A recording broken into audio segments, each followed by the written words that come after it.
Last year మనం exact ఇదే టైంకి అంటే ఇదే సంక్రాంతికి మనం బయటికి వెళ్ళి అంటే డిన్నర్ చేసినాము. అండ్ అలాగే మన ఇంట్లో 5 మెంబర్స్ ఉంటుండే.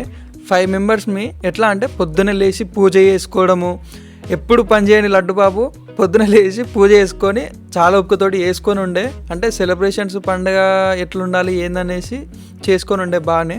అండ్ వంటలు కూడా కుకింగ్ వచ్చేసరికి ఏమేమో రకరకమైన వంటలు చేసిరనమాట. అంటే ఆంధ్ర వాళ్ళు ఎక్కువ జరుపుకుంటారు కదా ఈ సంక్రాంతి వచ్చేసరికి.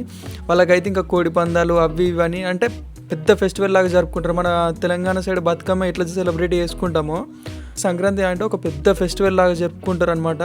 విలేజ్ని వదిలి వేరే ఎక్కడికి వెళ్ళినా సరే ఆ పండగకి మాత్రం ప్రతి ఒక్కరు మీటే మంచిగా సెలబ్రేట్ చేసుకుంటారు అనమాట వీళ్ళైతే. అంటే నేను ఎప్పుడు చేసుకోలేదు, బట్ వీళ్ళు చెప్తుంటారు కదా తెలుసుకున్నాను. చాలా అంటే చాలా బాగా జరుపుకుంటారంట. ఇప్పుడు ఫుల్ హడావుడి ఉంటుంది. ఎవరైతే ఈ వీడియో చూస్తున్నారో వాళ్ళందరికీ కూడా హ్యాపీ సంక్రాంతి అనమాట. సో అది చెప్దామని ఈ వీడియో తీస్తున్నాను.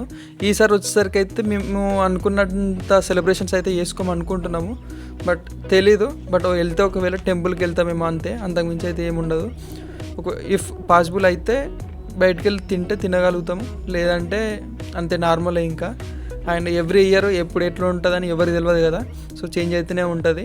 బట్ ఎవరు ఎక్కడ ఉన్నా కానీ మనం మూవ్ ఆన్ అయిపోయి నేర్చుకుంటూ ఏదున్నా ఏమున్నా తెలుసుకొని ముందుకు వెళ్ళడమే, అంతే లైఫ్ అంటే. సో అంతే, మరి నెక్స్ట్ వీడియోలో మళ్ళీ కలుసుకుందాం. And once more again happy Sankranti. And హ్యాపీగా తినండి, తాగండి, ఎంజాయ్ చేయండి, హ్యాపీగా ఉండండి. అండ్ డ్రైవ్ అయితే ఆల్కహాల్ తీసుకొని డ్రైవ్ చేయకని చెప్తాను. అండ్ అంతే మరి, బాయ్ బాయ్.